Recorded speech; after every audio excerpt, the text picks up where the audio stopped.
l'émission spéciale Ramadan de santé et nutrition.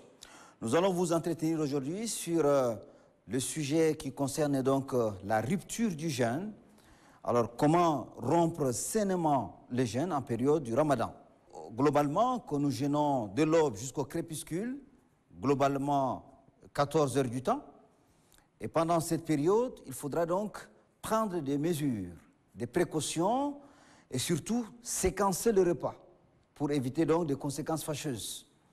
À cet effet, il faut donc, à la rupture, éviter de boire beaucoup d'eau.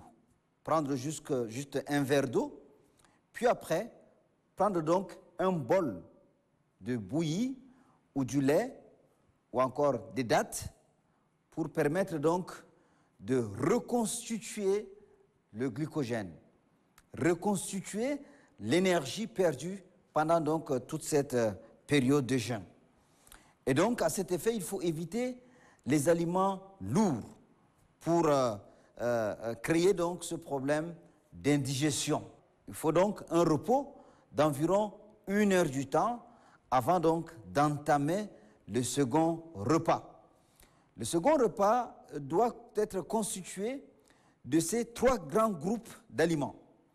Les aliments énergétiques, qui sont essentiellement constitués des glucides et des lipides, tels que les céréales, donc le maïs, le riz, le mil, etc.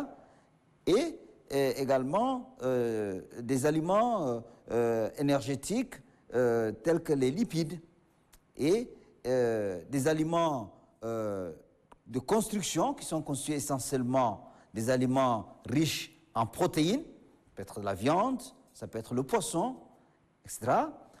Et les aliments de protection qui sont constitués donc des légumes et des fruits. Ce sont donc des sources de vitamines et de sels minéraux. Et donc, après donc, cet aliment consommé, donc, ça permet donc à la personne d'avoir de l'énergie et éviter donc des aliments lourds et surtout éviter également des aliments trop sucrés, des jus de fruits sucrés et également des friandises telles que les bonbons, etc. et les pâtisseries, les gâteaux qu'il faut éviter parce que ce sont des véritables coups fins. Ça ne permet pas aux jeûneurs de consommer convenablement ces repas. Et donc, le dernier repas est constitué naturellement du petit déjeuner, ce qu'on appelle le suhour. Et donc, le plus important, c'est l'iftar. Il faut éviter absolument de boire beaucoup d'eau à la rupture.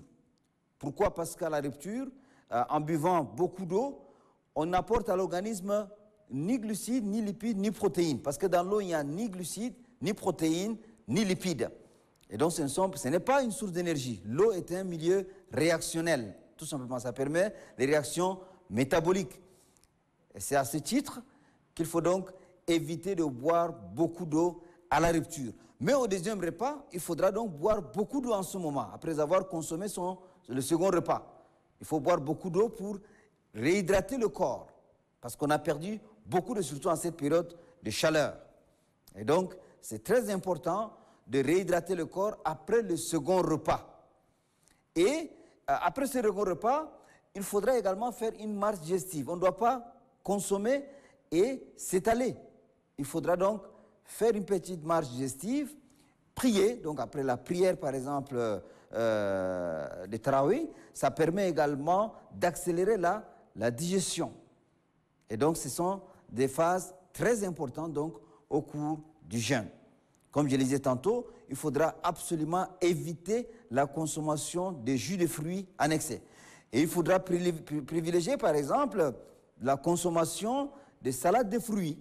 C'est très important pour l'organisme. C'est un apport en vitamines et en minéraux. Merci de nous avoir suivis.